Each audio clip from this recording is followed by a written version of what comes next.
Welcome to the Women in Wellness podcast. This is your place to get the latest up-to-date health and wellness information specifically for women, while providing you practical tools you can implement today. I'm Dr. Caitlin Sazowski, and I wanted to personally thank you for spending part of your day with me.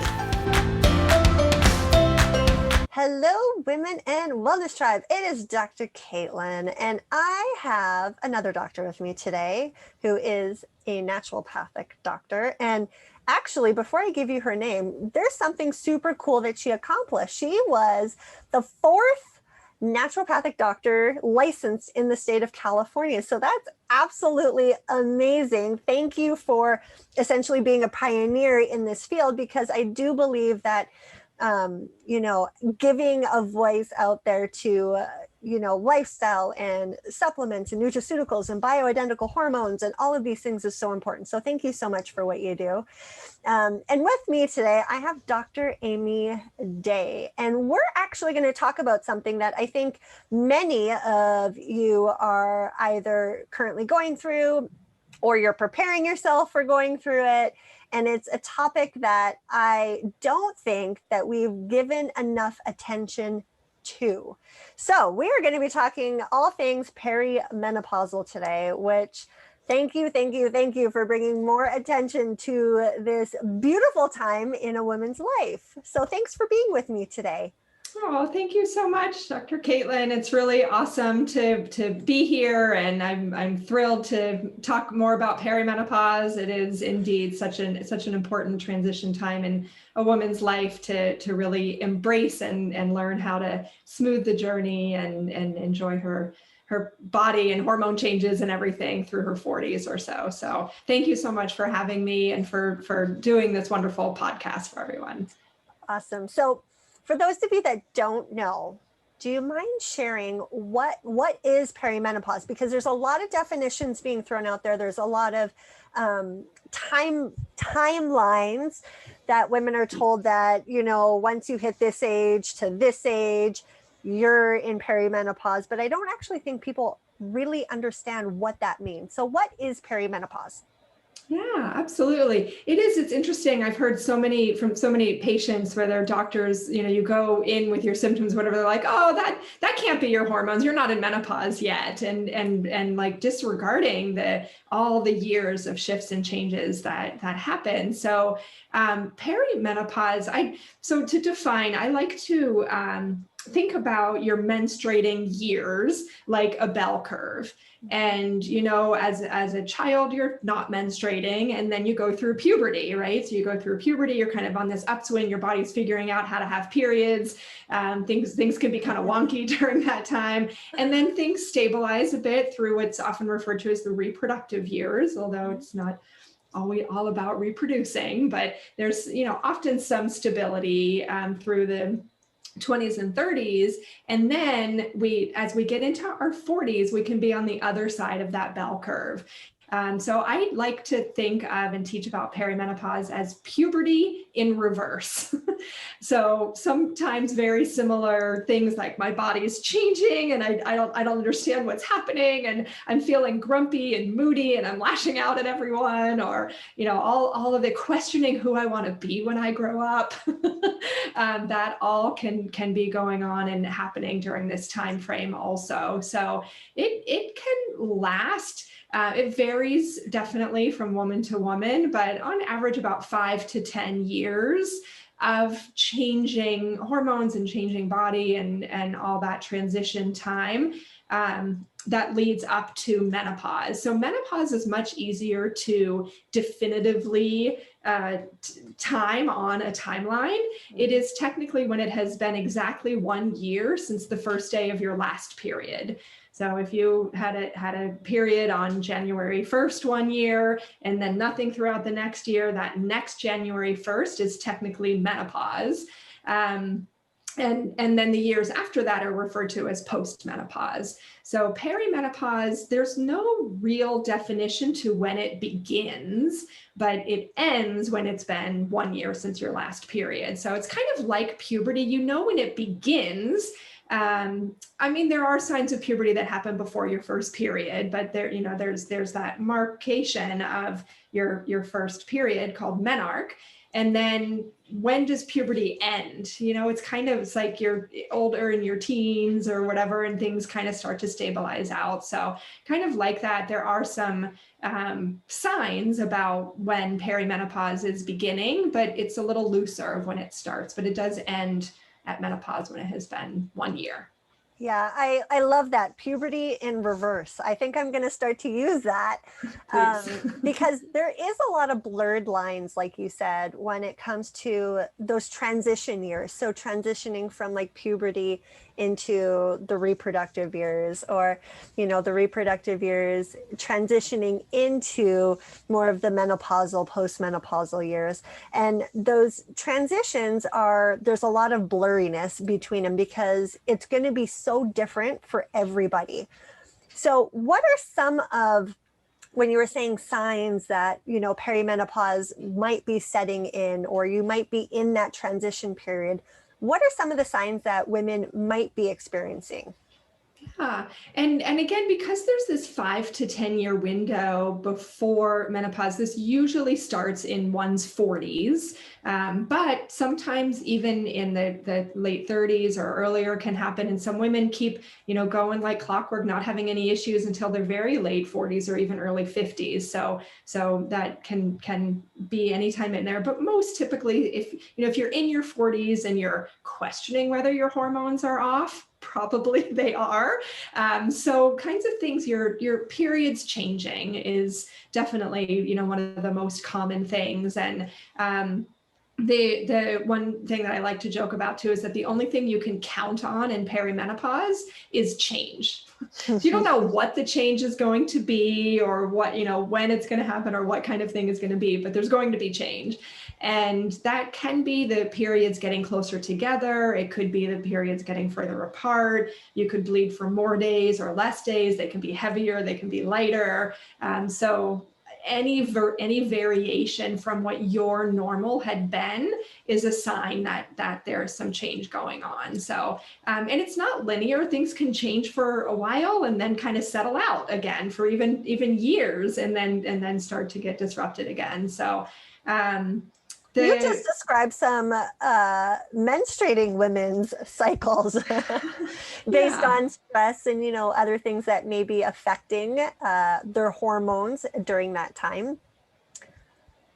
Yeah, absolutely. And something that I think we'll get to talking about is the kinds of things that can help to stabilize perimenopausal shifts and changes can be used earlier in life. So if you're a woman who's not yet in perimenopause, or you know, really thinking about getting ready for that, even just thinking about supporting your cycle and supporting your hormones, there's a lot of similarity of what to do to help that. So yeah. I love it. I love thinking about being proactive. So doing things now that's not only going to benefit you in the present time, but that's going to benefit you long term, so that you're not experiencing maybe such dramatic swings and shifts as our hormones decrease as we age, which is 100% natural, and it should be happening, women. So we should honor that because, you know, we really shouldn't be able to get pregnant into our 60s and 70s. Those pregnancies sure do take a lot, or a huge toll on our body. Yeah. So what, other than the potential for like period changes, whether it be length, whether it be duration, or maybe the intensity, what are some other factors that women might be experiencing during this transition time? Yeah, some of the other really common things are mood changes and irritability. And again, PMS, right? For all of your menstruating years, you can feel like when your hormones shift through the month, it affects how you feel. For some people more so than others, but so that shift just can get more dramatic. So more irritability, short fuse. The road rage, the needing to mend relationships a week later because you maybe lashed out at someone or anything like that. So so mood things can really be up, and brain fog and fatigue. can be more pronounced. And things like sleep getting disrupted is a really common one. And actually, in terms of mood, besides the irritability I was just talking about, anxiety can really be up for women. It's very, very classic in perimenopause, the periods changing, sleep issues, and anxiety being more up.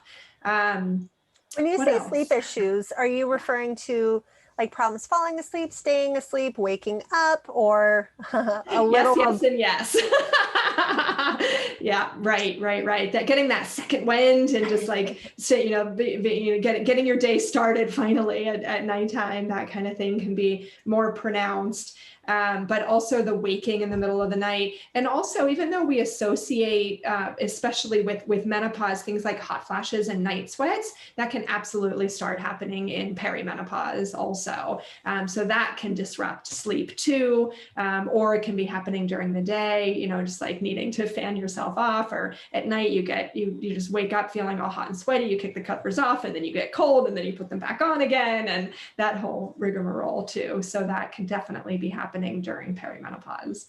Which will 100% affect your mood and your energy, because if you ain't getting good sleep, if you're anything like me, you don't want to be around me a few days in a row of bad sleep. So it makes it really hard to function. So, and it really ends up impacting so many areas of a woman's life, for sure. Mm-hmm.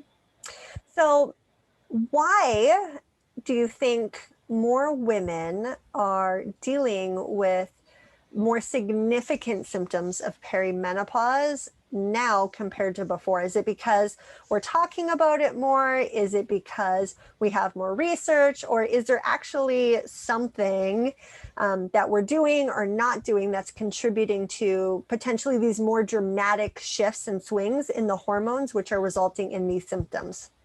Yeah, I think it's really both. I think we are starting to talk about it more. It's, if it's normalized and you're kind of told, women through our society through the ages have been told, keep it quiet, don't complain, just be pretty, don't talk, that sort of thing. So a lot of women's health conditions and hormone issues and everything we're taught to suppress and to not complain about and not talk about. So I think with an empowerment movement of having women speak up and be asking for help and saying that there's more of a problem going on, doesn't necessarily mean that there's more now than there always has been. But I do suspect, and I do think that things are on the rise also. So I think it's a combination of both.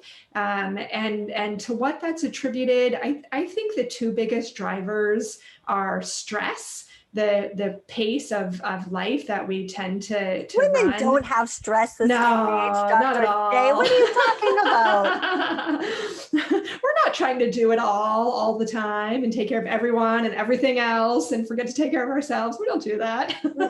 Last place, put yourself last, have a fully fulfilling career, an amazing home life, raising kids, cooking, cleaning, and everything in between. We don't do that. Come on. No. So yes, the pressures and stress, I think, is a big factor. And then also environmental toxicity and the chemical milieu in our environment that we're living in now. So many of the toxins are endocrine disruptors, or xenoestrogens, these external chemicals that act like estrogen in the body, but they're way more powerful than our own naturally produced endogenous estrogen. So there's a lot of extra that we're dealing with that way as well. Do you mind throwing out like a few of the heavy hitters when it comes to the environmental toxins, the xenoestrogens that could definitely be swinging our hormones in the wrong way, which would, as a result, cause more significant symptoms or maybe more extreme symptoms than we would have otherwise experienced?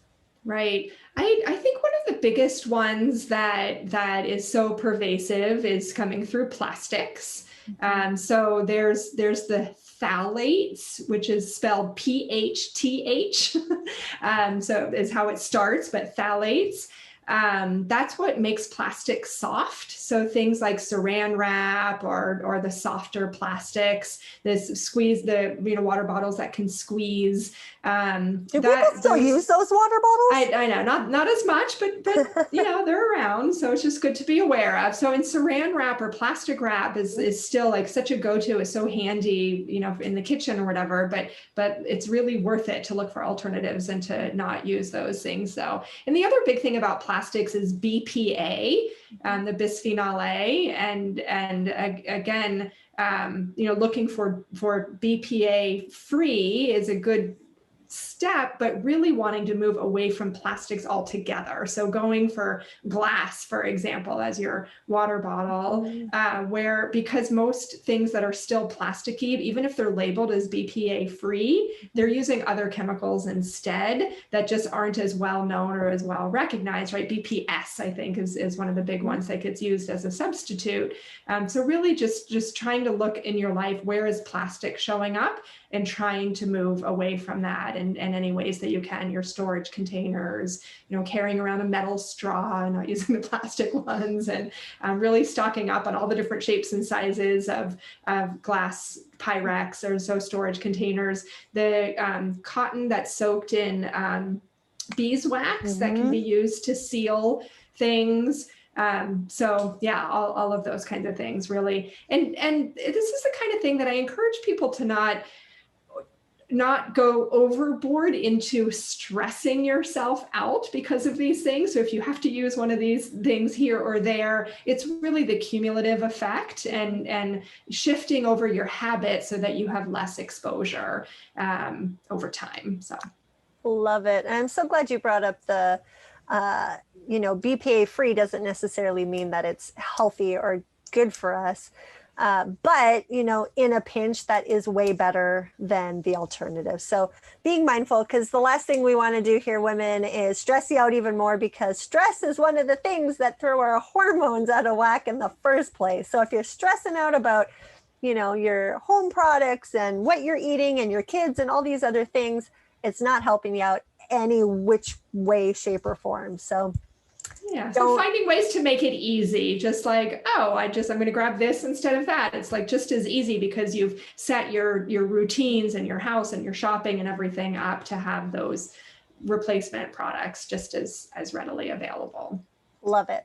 So why is it that you are so passionate about peri-menopause? Because this, again, I thought I was one of the only crazy ones that was like, we got to start talking about this so that women don't feel so alone, that they don't feel like they're broken or that they're going crazy. Because this is what I've heard over the past 10 years is, my doctor told me it's because I'm getting old, or it's all in my head, or whatever it may be. So why is it that you're like peri-menopause? Yeah, I just have seen so many women struggling in this time frame and not getting the help that they need, and feeling alone and feeling kind of like, wow, I guess it's just me or something. So I feel like really credit to the generation before us who put, I say it this way, they put menopause on the map. Like, thank you, Mom.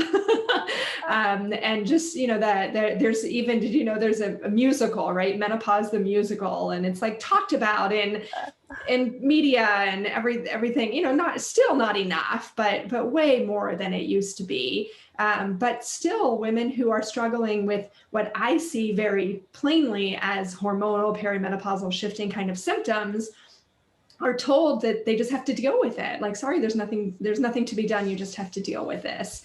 And that just like, it sinks my heart when I hear women being told that and just brushed off by the medical community. So, and in society too, that like, yeah, this is a time, this is a real thing.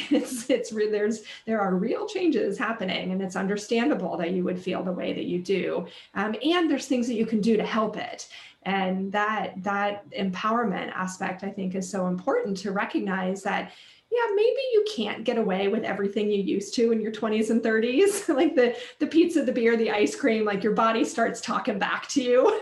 Like, yeah, that's not working for me anymore. Like that amount of resiliency maybe isn't quite the same, but there is still resiliency, and there is still a desire from the body to be energetic and vital and balanced and healthy. And these are like, I see perimenopause as kind of the cries for help, or your body asking you and talking to you and asking you to pay more attention and take better care. And it's so beautiful because when you do that in your 40s, it really makes a big difference for menopause. And instead of things just like, going off the cliff and getting even worse, you can really, really smooth that whole transition and set yourself up for a life of aging very gracefully and healthfully by starting to pay more attention to your health and your self-care now.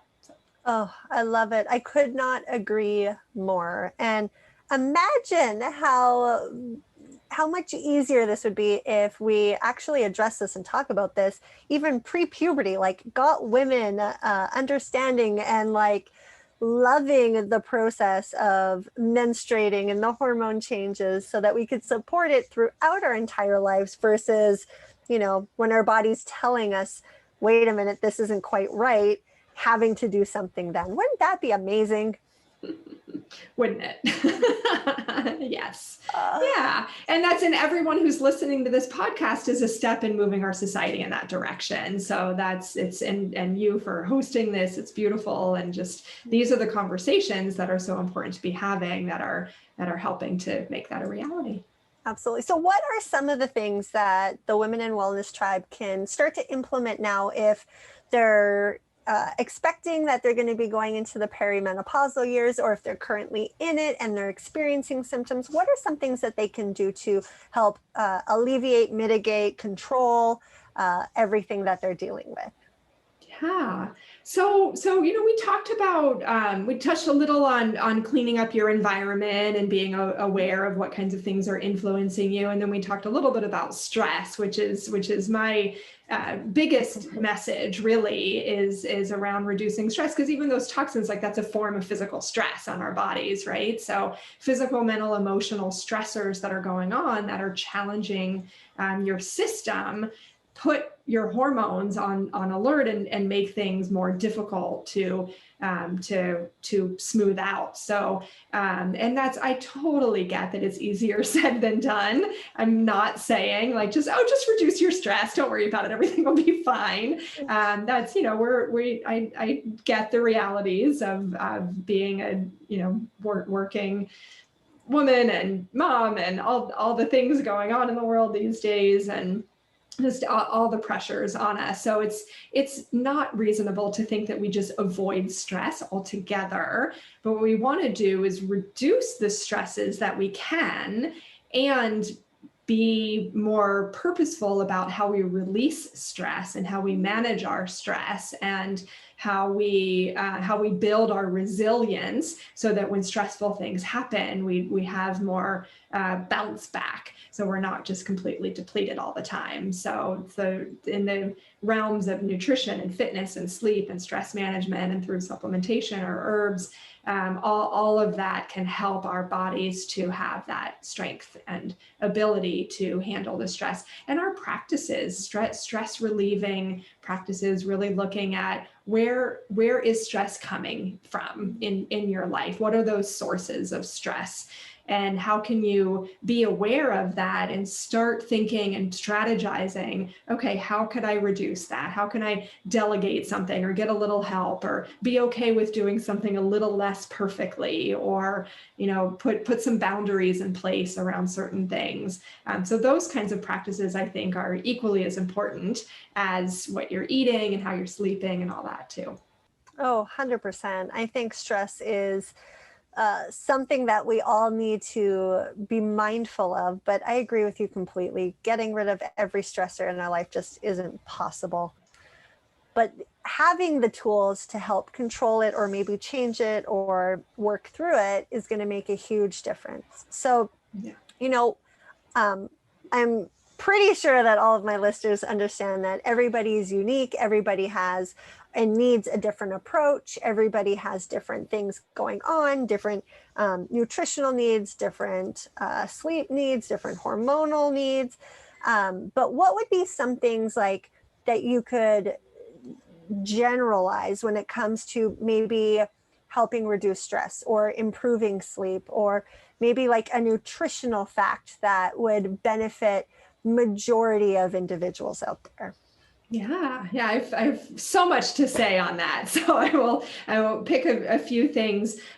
Besides looking at those sources of stress and how to manage that, I think that's a really big one. And related to that, and as it ties into sleep, is having a winding down practice.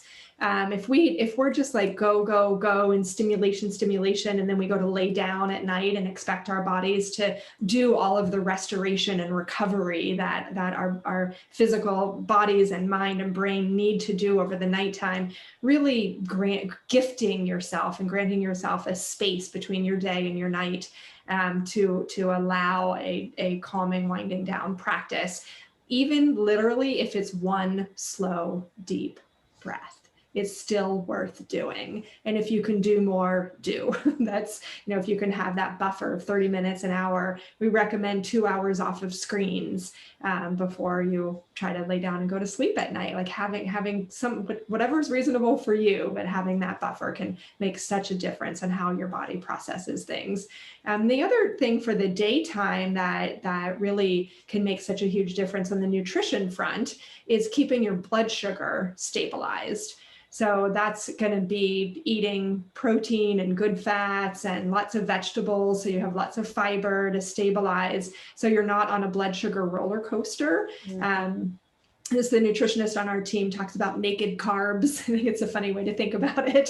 If you're eating carbs by themselves, that'll shoot your blood sugar up and then you crash down afterwards. And setting up that roller coaster over the day really destabilizes your adrenals and your other hormones as well. So stabilizing blood sugar, eating at consistent times through the day, and having enough of your protein and fat and healthy fibers can really help to stabilize the day. So those are a couple of the small hinges that can swing a big door. You're going to get a lot of good impact from those few things. Absolutely. I love that you brought up adrenal glands.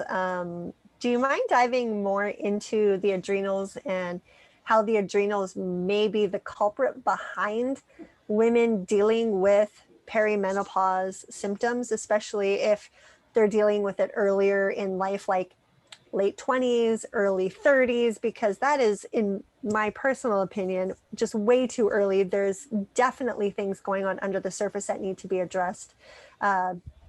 So how do the adrenals play into this factor? Yeah, I love talking about adrenals. My favorite topic. So when we're experiencing a high amount of stress, the adrenals respond to that, or they try to. But when we have so much stress, continuous, they never get a break, and they will down regulate. They will slow down their responsiveness. And instead of producing a lot of cortisol, is the hormone the stress hormone that adrenals produce to help you have that energy and that focus and deal with everything that's going on. If it's so sustained like that, eventually the adrenals, it's burnout, or adrenal fatigue is a term for that, where it downregulates the system so that it stops responding as readily, and then we end up producing less cortisol. So we go from that like high strung out kind of go to feeling more burned out. And absolutely that can happen at any point in life. And I do also see that a lot in younger women too. And what happens is the adrenals are also involved with so many other facets of our hormones and a few other areas of our health, that when they downregulate, it ends up showing up in all these other different ways. So if you have thyroid issues, you need your adrenals functioning really well to help your thyroid work as well as it can. If you have sex hormone issues, so with the estrogen, progesterone, with your cycles, fertility, peri-menopause, and in menopause, the adrenals are capable of producing estrogen and progesterone if they can. So if they're not, turned off and downregulated too much. So the adrenals also have a huge role to play in insulin regulation and blood sugar control. So it goes both ways. You want to eat to help support your adrenals, but then your adrenals help to support your blood sugar regulation also. Really involved with digestive health. When you're under so much stress, your body shunts its energy away from digestion just to help you survive the moment. And very importantly, these days with the pandemic going on, is the role in the immune system. So also when you're burned out and your adrenals are not functioning optimally, your immune system doesn't function optimally either. So really shows up in a lot of ways. And even though there's this it can seem like simple, like to just blame it on stress. But you follow the physiology of that, and it's really important and really impactful. Oh, I love that you brought up all of the different factors or functions that the adrenal glands help control, because the adrenal glands is something that I love, I talk about, because of how many different symptoms that the adrenal glands could be the culprit behind. And so when we talk about adrenal fatigue, adrenal dysfunction, adrenal exhaustion, and everything in between, there's a lot of doctors out there that don't actually believe in that. And from what I gather, it's because there's really nothing they can give you to help get your adrenal glands functioning again. With that being said, though, other than stress and sleep, because you've done such an amazing job at explaining how stress could upregulate cortisol, and when our body's producing more cortisol, it goes, oh, we're under stress, forget sex hormones, we don't need estrogen and progesterone, that goes to the back burner ultimately. And then how sleep helps regulate all those things. What would be like one or two additional tips that you may be able to give women? Because I'm gonna like string you out for every tip that you got out there for these women. Yeah. So another one that I actually often like to start with, but the other thing surfaced first in our conversation, is the other side of the coin. So not only winding down to go to sleep at night with a buffer in the evening, to have a buffer practice in the morning also. So one thing that I preach— not wake up and have your phone attached to you right away. Yes. And importantly, waking up at the same time every day, which is something that a lot of people resist. So let me explain. They're like, I want to sleep in on the weekends, or I have certain days I get up at this time because I have meetings and all that kind of stuff. So again, I get not being 100% perfect. It's okay. But what you're working towards and what will help you to provide some stability to these other things that are going on. And it's really worth doing this if your symptoms are bad enough that you really want to work on it, to help regulate the adrenals, is to wake up at the same time every day. Yeah. And I love that's it. like within about a half an hour window or so, plus minus. So it's, it doesn't have to be exactly to the minute, but your adrenal glands, besides helping to produce cortisol to respond to a stress, the adrenals also function to regulate our circadian rhythm. They send you cortisol to have you get up and go in the morning, and then the cortisol levels decrease over the day and then drop at nighttime to help you wind down. So instead of relying on caffeine and sugar and that kind of stuff to like have you get up and go, if your adrenals know your wake up time and they've developed enough resiliency because you've been working on all these other things we've been talking about here today, your adrenals will learn to produce cortisol for you at that time. But your body's on a clock, just like we have our monthly cycle, we have a daily cycle, and having consistency to that in our practices help teach our chemistry how to help us sustain those practices. So if we, make ourselves go to bed and wake up at the same time, then your body learns how to help you to go to bed and wake up at those same times regularly also. So, and there will be the time that you decide to sleep in, or there will be the time that you decide to stay up late or whatever. But generally speaking, the more consistency, the more the adrenals can go from like freaking out every moment because it never knows what to expect or what you're going to need or what's going to be happening, to just calmly fit into a rhythm. And that can be really helpful. I love it. I think people understand that children need routine, but they soon forget that everybody needs routine. And when we're on a consistent routine, our body's really going to thrive and function at much higher rates than it would when we're all over the place scattered. Yeah. So yeah. I'd like to joke that our adrenals like to be really boring.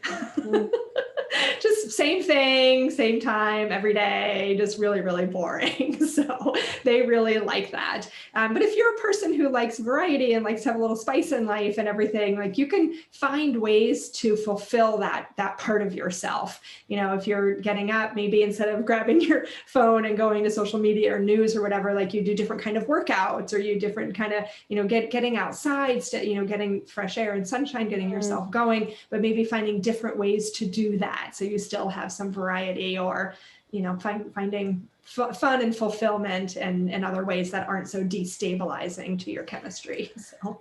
Absolutely. Life does not have to be boring or predictable, but we want our hormones to be boring and predictable and being consistent, because that's really when we're going to feel at our best. So what else do you want to share on the topic of peri-menopause, Dr. Day? Yeah, I would just say that the idea that this is a really normal and healthy transition to go through. It's not a disease. It does not need to be overly medicalized. It doesn't need to be treated even exactly, but the idea of embracing your body at this time and learning to tune in and listen and pay attention and try something for a month or two and see how your body responds when you do it that way, and see what you can and cannot get away with by noticing and paying attention. And it's a beautiful time to connect to yourself. A lot of women at this point in life may have a little more space to focus on yourself. If your kids are getting a little bit older, you're a little more established in your career at this point, it's a really beautiful time to put yourself on your list of priorities and to develop the self-care. And it can be in the, still not too time consuming or not too, perfectionistic kind of ways and stuff, but just looking at how to embrace that and what a difference that can make for you for the rest of your life, really, for these hormone changes now, but really for the rest of your life. So it's really a beautiful time to embrace and love your body and take good care of yourself and know that you're not alone in it too. It's, as much as you're comfortable, reach out to other women, tap into communities where women are, being proactive and talking positively about health. And sometimes we have friends from our past that still, push us in directions that maybe aren't the healthiest for us. So making new connections and friendships with people who really support you to be your best self. And because when your hormones are balanced, it affects everything else in your life. It'll improve your relationships. It improves libido and sexual function. So that's certainly a nice benefit. And also just when think of if you could think clearly and be really level-headed and tapped into your creativity and feel resilient, like what difference would that make for you in your career, right? Like the things that you're doing and the impact that you might want to have with your family or your community or through your work, and what a difference that can make. So. Oh, I love it. It's so true. It is so true. Everything you just said is so true about when you're balanced, everything around you just seems easier. It's not like all of your stresses are going to like magically disappear, but your ability to handle them is so different. So I'm sure you've heard this too, where you have women when they first come in and they're like, oh, my husband drives me nuts. I hate my job. My house is too small. My kids never call, like everything is just not going for them. And then once you start balancing things out, they start feeling better. Everything magically is, I have the best husband in the world. My job is the most gratifying and rewarding job I could ever have. My kids are the most thoughtful and wonderful kids. None of those things changed. It was just the balance within you changed and how you're able to better handle everything else around you. Yeah, yeah. And if there are things that need to change in the external, you're better equipped at having a healthy conversation about boundaries or whatever, or, at stating your needs or anything like that. You're in a better place to ask for that too. So, oh, so true. So true. Okay, so I'm going to ask you a few fun questions. Don't think too hard about these. And then afterwards, I would love if you would share with the Women in Wellness Tribe where they can find you, how they can find out more about you, follow you, because I encourage women to really reach out to those that resonate with them to get the information that they themselves are needing at that time. So what is your favorite beverage? All-time favorite? My all-time favorite beverage is seltzer water with a little splash of juice. Pomegranate is one of my favorites, or dark cherry juice, just a little splash, and pomegranate seeds floating in it, because it makes me so happy, because the sparkly bubbles and the pomegranate seeds float and go up and down in there. And it's just such a festive, beautiful drink. So that's it. Yum. That's very fancy. That's Yeah. maybe one of the fanciest things I've heard. What is your favorite food? My favorite food is probably salmon. Is it prepared a certain way that you really like it? Alaskan wild-caught salmon, so it doesn't need much. You just do a quick pan fry, a little bit of garlic maybe, and lemon, rosemary, but it really doesn't need much. All right. Yeah. What is on your nightside table? Okay, my night guards, because I'm a clencher. And my glasses, and let's see, the book that I read most recently, which I highly recommend, is called The Warmth of Other Suns, which is written by, the author is Elizabeth Wilkinson. She also wrote more recently the book Caste, which is exploring racial justice and history in our country. But The Warmth of Other Suns was a delightful read and a delightful story, and really, as a white woman in our country, in the US here, just really important to be educating ourselves on the history and background and understanding. Absolutely. And then last question. What song gets you like pumped up, motivated, puts you in a good mood, like gets you ready to take on the day? Yeah, let's see. I'm wanting to tell you the artist also, and I can't think of it right now, but there's a song called Do Yo Thang. that's really fun. It's like really upbeat, and it's just all about being yourself and doing your thing and getting out there in the world and doing your thing.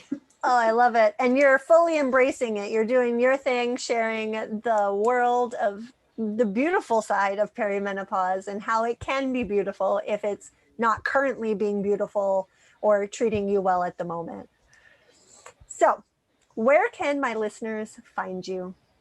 Yeah, so the main place is our website, which is womensvitalitycenter.com. So I'm the founder and medical director of the Women's Vitality Center. And we have a team of NDs and health coaches and nutritionists, all supporting women in different ways. So womensvitalitycenter.com, and it's plural, so WOMENS, womensvitalitycenter.com. And then our handle on Instagram is the same, actually. It's at Women's Vitality Center. So that's a great place. And my own Instagram, you can find it through there, but it's Dr. So dr.amyday. So dr.amyday. And I'm new to Instagram and trying to get it going. So there's not a whole lot on there right now, but we're working on it. So, but at our clinics, one at Women's Vitality Center, there's lots of great information on there. We do a different theme every month, and it's a great place to get more inspiration too. Perfect. And I'll make sure, women, as always, I'll put all of that in the show notes for you so that you guys can easily find Dr. Day. But thank you so much for being with us and bringing more awareness to perimenopause. And I don't think normalizing it is the best word to use, but making women aware of what it is and that it's okay and we all go through it. You're not alone is such a beautifully empowering message. So thank you so much. Absolutely. Thank you for the opportunity. It was really fun to connect with you, and thank you. All right, ladies, we'll see you next time on the Women in Wellness. Take care. Bye. I hope you enjoyed this episode of Women in Wellness as much as I did. If you did, please leave a review and a rating so that others can also benefit from the information being shared. Make sure to subscribe as new content is released on Women in Wellness Wednesdays. And if you want to connect with us, go online to womeninwellness.com. That's women, the letter N, wellness.com. I look forward to seeing you next time.